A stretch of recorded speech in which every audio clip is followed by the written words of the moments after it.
میرے عزیز، اعلیٰ حضرت بریلوی کے زمانے میں کچھ لوگوں نے کہہ دیا کہ کشش عقل کا بھی ایک نظریہ ہے، زمین اپنی طرف چیزوں کو کھینچتی ہے۔ تو مسلمان کوئی اندھا نہیں ہے کہ جو اس کو سائنسدان کہیں گے یہ مان جائے گا، بالکل بھی نہیں۔ کیوں؟ اس لیے کہ ہمیں سارا کچھ مدینے والے محبوب نے عطا فرمایا ہے۔ انہوں نے کہا یہ کشش عقل ہے، وجہ تو سائنسدان بیٹھا تھا درخت کے نیچے، تو کہتا ہے امرود بھی زمین پہ گرتا ہے، انار بھی زمین پہ گرتا ہے، آم بھی زمین پہ گرتا ہے، سیب بھی زمین، لہذا زمین چیزوں کو کھینچتی ہے۔ اب فرمانے لگے یہ کیا بات ہے، یہ تمہارا نظریہ غلط ہے۔ وجہ آپ فرمانے لگے وجہ یہ ہے کہ ہم قرآن و سنت کے خادم ہیں، اتنی جلدی کیسے مان جائیں گے؟ اس نے کہا جی دلیل توڑے۔ اعلیٰ حضرت فرمانے لگے آدھا کلو کا سیب تو کھینچ لیا زمین نے، لیکن غبارے میں 1.5 چٹان ہوا بھر دیں تو وہ زمین سے کھینچا نہیں جاتا، وہ اوپر اڑ جاتا ہے۔ یہ کس طرح کی کشش عقل ہے؟ ہم نہیں مانتے اس کو۔ اس نے کہا پھر آپ بتائیں۔ تو اعلیٰ حضرت فرمانے لگے بتانے کی بات یہ ہے کہ زمین میں کشش کوئی نہیں، اصل بات یہ ہے کہ ہر چیز اپنی اصل کی طرف لوٹ جاتا ہے، ہر چیز اپنی۔ سیب چونکہ زمین سے اگتا ہے تو زمین پہ گرتا ہے، آم چونکہ زمین سے اگتا ہے تو زمین پہ گرتا ہے، تو فرماتے ہیں ہوا کی اصل اوپر ہے، اس لیے ہوا بھر دے تو ہوا اس کو اوپر لے جاتی ہے۔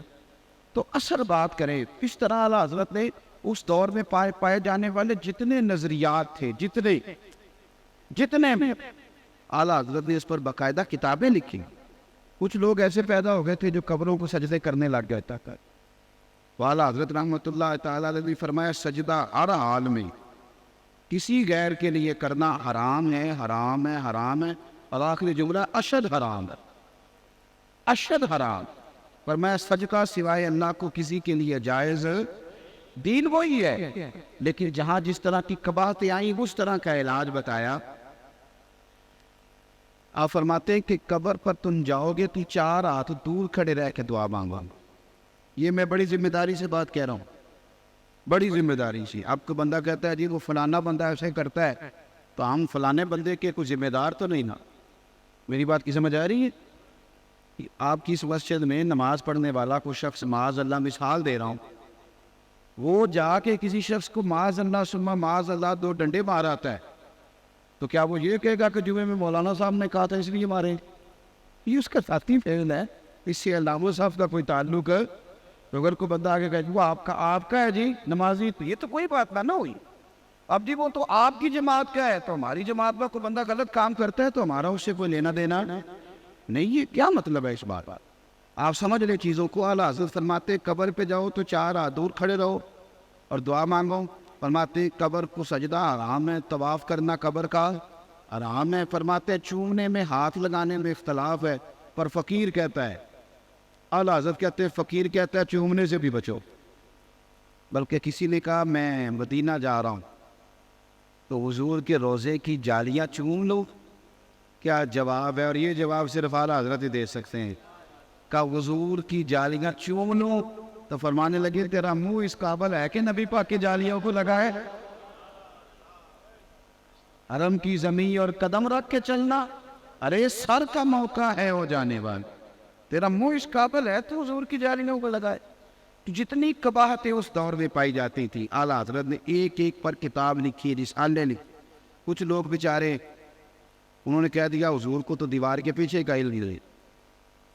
اب یہ بہت بڑا ظلم ہے، اس لیے کہ اللہ کہتا ہے وَعَلَّمَكَ مَا لَمْ تَكُنْ تَعْلَمُ، محبوب آپ جو نہیں جانتے تھے سارا ہم نے آپ کو سکھا دیا ہے۔ تو اعلیٰ حضرت نے مکے میں بخار کے عالم میں بیٹھ کر 8 گھنٹے کے اندر اندر اتنی موٹی کتاب لکھی، نبی پاک کے علم غیب کی شان، الدولۃ المکیہ۔ تو پھر کچھ لوگوں نے کہہ دیا جی معاذ اللہ تعالیٰ حضور تو کر کچھ نہیں سکتے، یعنی شیطان کو اختیار ہے کہ وہ نیتوں کو بھی جان لے۔ کہنے میں شیطان بھی جان لیتا، انہوں کے نے دسے انہوں علم غیب ہے، یعنی اس کا مان لے۔ اور نبی پاک کے بارے میں اگر کہہ دینا یعنی شیطان نے روک دیا، وہ دل تک آ گیا، یعنی رب کے دشمن کو طاقت ہے اور رب کے حبیب کو طاقت ہی کوئی نہیں۔ یہ عجیب فلسفہ ہے نا۔ تو اعلیٰ حضرت نے اس پر بھی پوری کتاب لکھی، الامن والولا، حضور کے اختیارات پر۔ تو جہاں جہاں اس بندے نے جو کوتاہی کی، فاضل بریلوی نے اس زمانے میں اپنے دور میں، اور چونکہ یہی دور تھا کہ 100 سال ہوئے، تو وہ نکھرا ہوا دین اعلیٰ حضرت نے ہمیں عطا فرمایا. آج بھی ضرورت اس عمر کی ہے کہ میں دیکھوں میں دین کے کتنا کام آ سکتا ہوں. میں 24 گھنٹوں میں اپنے لیے بڑا کچھ کرتا ہوں، آپ بھی اپنے لیے بڑا کچھ کرتے ہیں، لیکن دین نبیدہ وان یتیمہ رووے تے کرلاوے تے آکھے کتھوں لبا عمر بہادر جیڑا مینوں سینے لاوے. میں بڑی ذمہ داری سے کہ بس بات ختم ہو گئی میری. دین کے جو مدرسے ہیں وہ زکاتوں پہ چل رہے ہیں، زکاتوں. اور میں کیا فورس کروں کہ چوٹی کا عالم، اس کو لوگ عالمی مبلغ کہتے ہیں، شاید اس کے پاس بھی سونے کے لیے 2 کمرے اس کے گھر میں موجود نہ ہوں، کیونکہ ہمارے ہاں پلتے ہیں وہ لوگ جو تقریریں، نعتیں، نکاوتیں بیچ کے گزارا کریں. قوم زندہ آدمی کو پوری سلامی دیتی ہے، لیکن اس بیچارے کی صبح اور شام میں کیسے گزرتی ہیں اس سے ہمارا لینا دینا کوئی نہیں. ہم ایک تو دین کا کام کرتے نہیں تھے، اور دین کا کام کرنے والوں کی ساتھ میں نہیں گئی. یہ مدرسوں میں جو بچے پڑھتے ہیں ناظرین، مدرسے میں جو بچے پڑھتے ہیں ناظرین، ان بچوں کی سرپرستی ہم کرنے کو تیار ہوئے. اور میں چونکہ میں عوام سب سے بات کر رہا ہوں، اسی طرح کا معاملہ افزو کاریوں کا ہے. ابنی توجہ سے بچے پڑھاتا تھا، میں نے دیکھا ہے. میں کہتا ہوں کہ یہ جو بچوں کا ناظرہ ٹھیک نہیں ہے، اس کی وجہ عوام نہیں، اس کی وجہ قراء ہے. اس لیے کہ بچہ تو روز سویرے آتا ہے، آپ نے کیا پڑھایا؟ ناراض ہو گئے.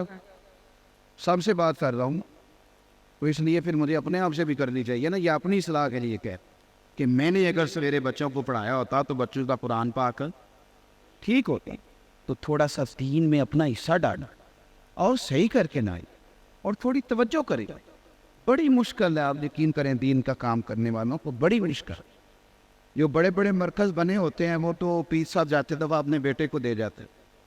کسی بندے نے بیچارے نے دین کا کام کرنا ہے تو اس نے ہر شے نہیں بنانے لگی، تو آدھی عمر تو بنانے میں گزر جاتے ہیں، اور جب کام کرنے کا وقت ہے تو گھٹنوں میں جان ہی نہیں رہتے. سارا وقت تو وہاں گزر گیا، نہ لکھنے کا موقع ملا، نہ کہیں بیٹھنے کا موقع ملا. یہ مت سمجھے کہ فلاں آدمی کی بڑی شہرت ہے. کبھی پلٹ کے دیکھی، کبھی غور کرے کہ کتنے کسی نے کہا تھا کہ انسان جو ہیں وہ انسانوں سے پیار ضرور کرتے ہیں، لیکن پلٹ کے ان کے دکھوں پر غور. تو دیندار لوگوں کو، ہمارے تو امام صاحب کبھی موٹر سائیکل لے لے تو سارا محلہ تفتیش کرنے لگ جاتا ہے کہ انہیں کتوں لے لی موٹر سائیکل، اس کا تو کوئی توق نہیں موٹر سائیکل لینے. اگر وہ گاڑی لے لے تو پھر تو ہو سکتا ہے کہ اس پہ JIT بن جائے. اس کا پتہ کرو، اس نے گاڑی کدھر سے لے لی ہے، تو ہمارا حق تھا، اس نے کیسے لے لی. اور پھر میں آپ کو ایک اور بات عرض کروں، MA اور MSc اسٹوڈنٹ اگر کسی جگہ جا کے نوکری کرتے ہیں تو آج بھی وہ لاکھ کے قریب تنخواہ لیتا ہے.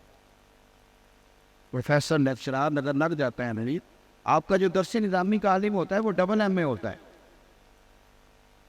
لیکن اس بیچارے کو ایک شے کا حساب دینا پڑتا ہے کہ گڈی اتھوں لئیے، روٹی یہاں سے کھاتا ہوں، مکان جو ہے وہ ساری زندگی مسجد کا رہتا ہے. اور ایک ایسے بہت بڑے عالم پچھلے دنوں وصال کر گئے، تو عدت کے دنوں مجھے پتہ چلا تھے ابھی ان کی اہلیہ کے، تو پھر بھی ایک نوٹس انہیں مسجد سے موصول ہو گیا کہ مکان خالی کر دیں. یہ تو ہمارا حال ہے، تو آپ کیسے توقع کر. تو باہر کیف میری آپ سے اپیل ہے کہ اپنا حصہ جس طرح آپ سے ہو سکے آپ دین کے لیے. کچھ نہیں کر سکتے تو ایک بندے کو نماز کے لیے کہہ دے کہ یار مہربانی کرو نماز پڑھنے میرے ساتھ چلیں. اور اگر ہماری جو دیہاتوں میں پوری عورتیں ہوتی تھیں نا، خدا نہ خواستہ بیوہ ہو جاتی تو وہ سارے دن کی قرآن پڑھانے میں گزار. تو میں کہتا ہوں ہمارے پاس جو ریٹائرمنٹ کے بعد یا فرصت کے لمحات بچ گئے، اس میں ہم لوگوں کو قرآن شریف کیوں نہیں پڑھاتے؟ اپنا حصہ ڈالیں، جس طرح بھی آپ دین کو آگے لے کے جا سکتے. جو میں نے کہا دعا کرتا ہوں اللہ قبول کر لے. اور گفتگو کرتے اگر کوئی بات مجھ سے ایسی ہو گئی، اللہ تعالیٰ مجھے معاف فرما دے. استغفر اللہ ربی من کل ذنب و اتوب الیہ.